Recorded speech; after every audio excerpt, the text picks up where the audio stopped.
네, 하나님 말씀은 마태복음 12장 45절 말씀이 되겠습니다. 12장 45절 말씀, 네, 합독을 합니다. 시작. 이에 가서 저보다 더 악한 귀신 일곱을 데리고 들어가서 거하니 그 사람의 나중 형편이 전보다 더욱 심하게 되느니라.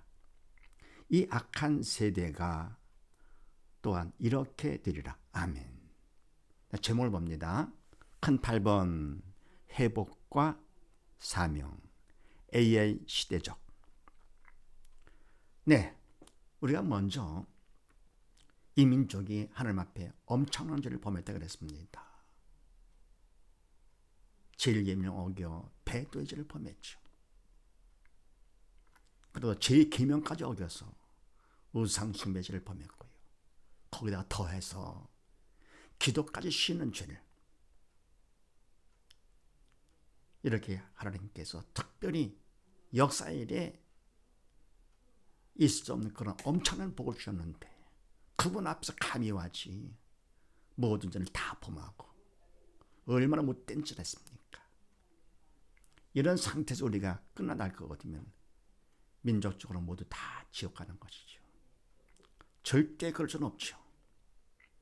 또 하나님께서도 원치 않으시고 그래서 우리가 결국은 회복을 해야 가는데 바로 회복, 이것이 우리의 사명이죠.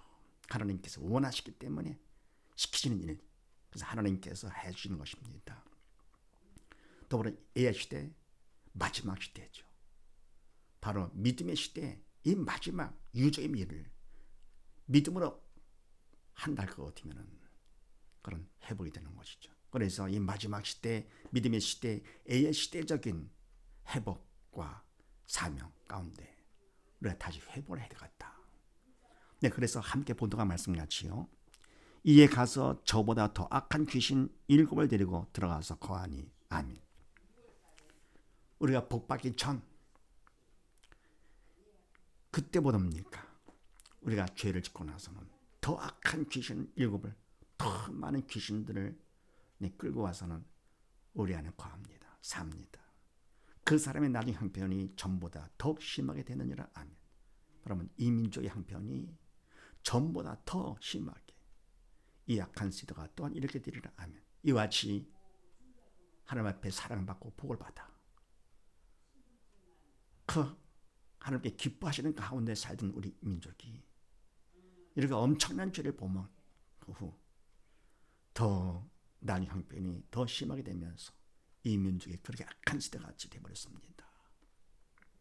그런데 하나님께서는 절대로 우리를 버리지 않으시지요.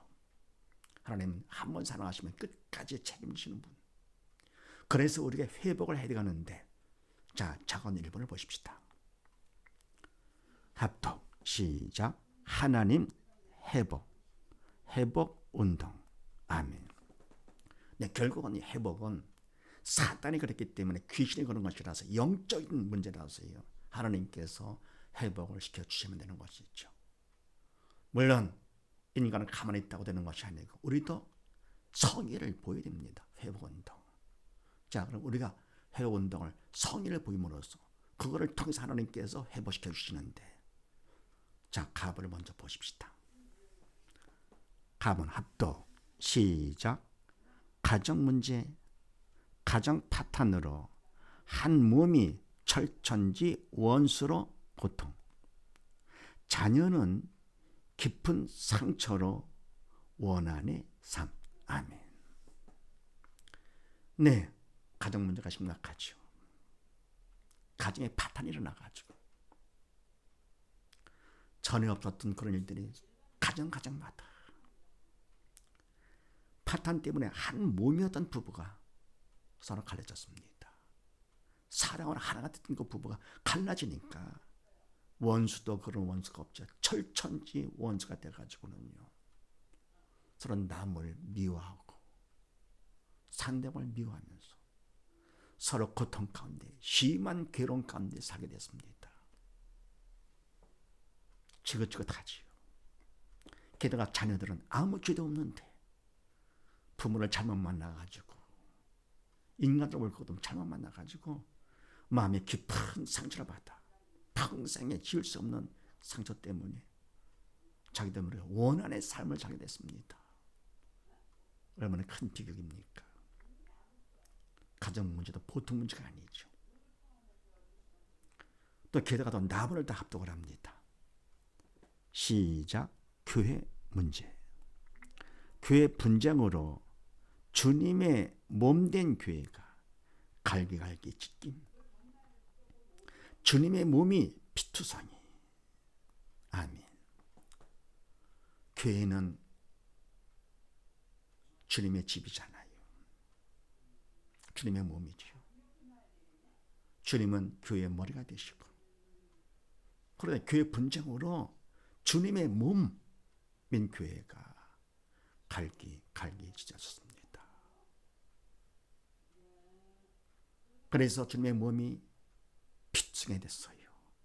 세상이 이럴 수 있겠습니까? 그 많은 은혜와 사랑과 축복을 받은 믿는 나라는 하나님의 백성들이 주님 앞에 그렇게 할 수 있겠는가? 물론 이와 같이 가정 문제든지 교회 문제는 인간이 한 것이 아니죠. 바로 육은 영의 그림자이기 때문에 사단이 그렇게 해가지고 된 것이죠. 사단 때문에 가정에 문제가 생겼고, 사단 때문에 교회 문제가 생긴 것. 그러나 어쨌건 그렇다고 사단은 때문에 책임 들는 것은 아니죠. 바로 우리가 변변치 못해가지고, 그래서 이와 같이 교회 분쟁 때문에 주님의 몸이 갈라졌다, 찢겼다, 피투성이 됐다. 안 되죠. 절대 안 되죠. 이것만큼은 안 됩니다. 그래서 우리는 어쨌건 이걸 회복을 해야만 됩니다. 비록 우리가 이것 때문에 지옥을 간다 하더라도 베푸신 은혜와 사랑에 우리가 어떻게든지 이것을 회복을 하고는 지옥 가더라도 가야 되겠죠. 그러나 우리가 이와 같이 회복할 때, 열심을 내 하나님께 충성할 때 하나님께서는 그걸 보시면서 더욱더 믿음 가운데 붙잡아 주시고 더 큰 사랑을 주심을 우리는 알고 있습니다. 어쨌건 답을 한번 합독을 합니다. 시작. 회복 운동. 가정 예배로 생활화, 교회 성도 관리, 학습 선교로 협력함이 갈릴리 사명. 아멘. 결국 우리는 회복을 해야 됩니다. 나중에 어쨌건 현재 이런 상태에서 우리의 고통보다도 우리를 사랑하는 주님의 사랑만큼 더 많은 고통을 받으시겠죠. 그래서 우리가 회복을 해야 되는데 최선을 다해서 어떻게 하면 되느냐? 힘들지가 않습니다. 가정 문제는 가정 예배로, 날마다 드리는 가정 예배로 신앙을 생활하는 것입니다. 생활화가 중요하죠. 행사로 하는 것이 아니고요. 학생은 공부를 생활하고요. 주부는 살림을 생활하고, 직장인은 직장 생활을 생활하는 것. 생활화가 중요하죠. 그래서 신앙을 생활화할 것 같으면 가정 예배가 좋습니다. 가정이 하나가 되어서 날마다 드리는 가정 예배. 먼저 말씀드렸습니다. 그래서 가정 예배로 아버지가 가정의 제사장이 돼가지고 예배 인도를 하는 것이죠. 그래서 신앙을 생활하면서 신앙을 잘할 것 같으면 그러면 믿음으로 온 식구가 하나가 되는 것이죠. 가장 이상적인 가정이지요. 사단도 이 가정을 파탄 못하는 것이죠. 가정 예배로 신앙을 생활해가지고 믿음으로 하나가 된다. 회복 운동. 또 교회는요, 교회는 성도를 관리하는데 뭘 합니까? 믿음으로 하는 것이죠. 가정도 믿음으로 하나. 더불어서 교회에 또 믿음으로 성도 관리를 하는데 바로 주의 종이 하는 것은 아니지요. 주의 종을 도구 삼아서 성령 하나님께서 하시는 것인데, 성도 관리 가정 예배를 하려는 가정들이 모인 그런 교회는 어때요? 그만큼 성도 관리가 쉽죠. 근데 바로 성도 관리는 먼저 말씀드렸습니다. 바로 학습 선교로 성도 관리 쉽다 그랬습니다. 그래서 학습 선교로 협력하는 것이 갈릴리의 사명입니다. 바로 이 학습을 통해서 하나님께서 일을 하시고자, 저 같은 경우는 가난한 가정에 태어나가지고 공부할 수 없는 그런 상황인데 하나님께서 공부를 시켜주셨습니다. 그분께서 시켰기 때문에 제가 공부를 했습니다. 게다가 또 학습학년 실습을 30년을 했습니다. 평생을 준비해 주시고 30년 동안 실습을 시켜주시고 이제 본격적으로 갈릴리 학원을 운영하면서 바로 가정을, 교회를 협력하는 것이 갈릴리의 사명입니다. 사명이기 때문에 안 하면 이건 안 되는 것이죠. 어찌하든지 준비된 것을 가정에 하고 교회와 공유하기를 원합니다. 최대한 준비된 것을 활용해 주길 바랍니다. 자, 그래서 우리는 어쨌건 이같이 문제를 통해서 그걸 끝날 것은 회복 운동을 해야 되는데 해가지고서 모두 다 믿음으로 가정도 하나, 더불어 뭡니까? 하나된 가정들이 모인 교회도 오늘 회복이 되고. 자, 그러면 그 다음에 누가복음 15장 말씀을 합독을 합니다. 시작. 내가 일어나 아버지께 가서 이르기를 아버지여 내가 하늘과 아버지께 죄를 얻었사오니 지금부터 아버지의 아들이라 일컬음을 감당치 못하겠나이다. 나를 품꾼의 하나로 보소서 하리라. 아멘. 우리의 마음 아버지 앞에 일단 가야 되겠죠.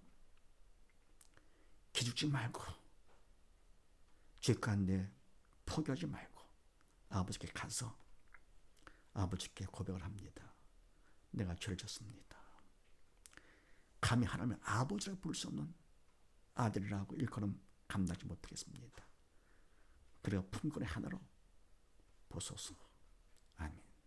이 말은 뭡니까? 자기를 팔아주는 것이죠. 전에는 마음이 높았습니다. 하나님께서 주신 그 복을 자랑을 했습니다. 물질을 자랑하고요. 영적인 것을 자랑을 하면서 받은 것 자랑은 결국은 교만이죠. 사단을 시키는 것이지요. 사실은 주신 분을 자랑을 해야지요. 예수를 자랑하고 십자가를 자랑할 것인데 사단을 시키는 대로 받은 걸 자랑했습니다. 교만하게. 주신 분 자랑이 겸손이죠. 오직 내기는 그리스도 예수의 십자가 외에는 결코 자랑하지 않겠노라. 그런 고백 가운데 아버지 앞에 죄진 것을 고백하면서 자신을 확 낮추는 것이죠. 그런 마음 필요하죠. 그다음에 로마서 14장 말씀을 합독을 합니다. 시작. 우리가 살아도 주를 위하여 살고 죽어도 주를 위하여 죽나니 그러므로 사나 죽으나 우리가 주의 것이로라. 아멘. 모든 건 다 주님 것이죠. 이 몸도 주님의 것. 이 땅에 태어난 것도 하나님께서 다 모든 걸 주사 태어나게 해주시고 살게 해주시고 지금까지 내 건 하나도 없는 것이죠. 살아다 죽어다 결국은 우리는 주님 것입니다. 그런데 받은 것까지 내 건 줄 알고요. 나 자랑하면서 해서 이와 같은 교만했던 그 마음을 낮춰가지고 이제는 모든 걸 다 바쳐 주신 분을 위해서 충성을 해야 되겠죠. 할 것 같으면 하나님께서 기뻐하시면서 가정 예배를 통해서 큰 믿음을 주시고 믿음을 하나 되는 가정. 교회도 마찬가지 뭡니까? 더 큰 믿음 가운데 교회도 오늘 회복시켜 주십니다. 자, 그런데 1번을 보십시다. 밑에 거요. 가정과 교회 문제는 지지 문제 공식으로 확인. 해답인 믿음만 있으면 하나님이 책임지고 해결해 주심. 아멘. 네, 가정 문제건 교회 문제건 우리가 알고 있잖아요. 지중력 공식으로 확인해 봅니다. 누가 문제입니까? 사단이죠. 무엇이 문제입니까? 믿음이 없는 것이 문제죠. 그동안 우리가 처음부터 지금까지 쭉 하면서 결국 다 하기 말은 뭐냐? 오직 믿음이었으면 된다. 믿음만 있으면 되는 것입니다. 믿음이 없으니까 결국은 이렇게 문제가 생기는 것이죠. 그래서 다윗 믿음만 있으면 하나님께서 그것까지 책임져 주시고 가정 문제, 교회 문제, 믿음 받는 기회로 하나님께서 활용하도록 하시는 것이죠. 그래서 이 AI 시대, 마지막 시대, 바로 믿음 시대. 믿음으로 유족의 미를 거두라고 하나님께서 허락하신 것입니다. 가정 문제, 교회 문제는 결국은 사단이 일으킨 거지만 하나님께서 허락해 주신 것이죠. 그분이 허락하시는 그것까지 우리를 버리지 않은 사랑 가운데 믿음으로 영원한 성공자, 참 성공자 삼으시고자 하나님께서 해결시키시고자 하신 것입니다. 자, 그 다음에 2번 지지 성공 공식. 말씀을 선택하고 인간적으로 최선을 다하면서 간절한 기도로 충성하여 믿음 받음. 오직 믿음이죠. 그럼 어떻게 하면 성공하냐? 성공 딴 게 아니죠. 일단은 하나님의 뜻인 하나님의 말씀을 선택한다. 그래서 우리가 발주자한테 필요한 것이 하나님의 말씀 보는 것이 필요하고요. 말씀 듣는 것이 필요하죠. 그래서 내 뜻, 인간 뜻 선택하는 것이 아니고 부함식도 먹음식도 섞는 것이죠. 하나님의 뜻인 말씀을 선택을 해가지고 인간은 할 수 없는 것이죠. 영적인 말씀이기 때문에. 그래 인간적으로 최선, 성의를 보이는 것이죠. 최선. 게다가 그분의 도움이 절대로 필요하다. 사단에 방해하기 때문에 그분의 도움을 구하지 않고는 안 되는 것이죠. 그래서 간절한 기도를 할 거거든요. 이때 최선 플러스 기도가 충성이라고 그랬습니다. 충성만큼 맡은 자에겐 구할 게 충성이 있다. 충성만큼 주신 믿음을 우리가 받을 수가 있다 그랬습니다. 믿음만 받으면 성공이죠. 그래서 할수있는 무슨 말이냐? 믿는 자에게는 능치 못할 일 없느니라. 믿는 자, 믿기만 하면 가정 문제, 문제가 아니죠. 교회 문제, 문제가 아니죠. 어쨌든 모두 다 믿음 받는 기회요. 구원 축복의 통로가 되는 것이죠. 그래서 이와 같이 우리 모두 다 이 마지막 시대 하나님께서는 가정 문제, 교회 문제를 허락하신 것도 AI 시대, 유주의 미를 믿음으로 마무리하라고 허락하신 그 사랑, 깊은 사랑을 생각하면서 우리 모두 가정 예배를 드려서 신앙을 생활해서 믿음으로 하나 되는 가정, 더불어 교회도 마찬가지로 학습 선교를 활용을 해가지고 협력해서 교회도 회복하고 가정도 회복하고 하나님께 영광 드리는 우리 모두 다 되십시다. 감사합니다.